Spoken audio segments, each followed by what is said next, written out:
زنده باد خانوم ها. آقایون میتونن این بخش اصلا بزنن بره.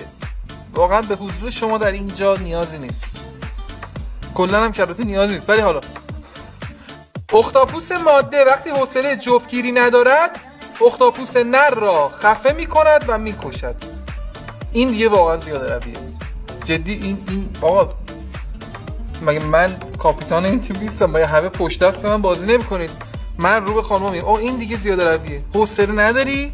سرم درد میکنه، شب خوش، خداحافظ شما. دیگه اینکه خفه کنی بکشی این دیگه واقعا، چون ما با آقایون درسته گفتیم یه مقدار ما با آقایون خوب نیستیم، ولی دیگه نه در این حد که الان تو خیابون مثلا پنچر کنیم، کی خب میخواد پنچری ما رو بگیره؟ وقتی مثلا میخوایم وانمود کنیم خودمون نمیتونیم در خیارش رو وا کنیم، میدیم خب آقایون وا کنن. میدونی؟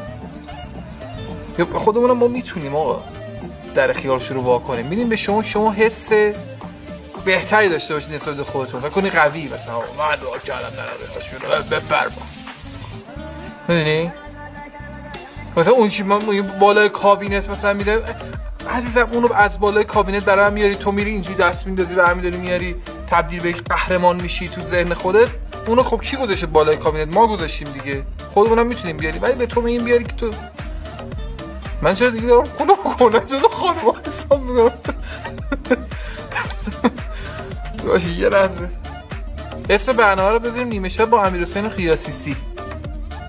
دیگه اینجا من دارم با این سی ها اینجا تولید محتوا میکنیم و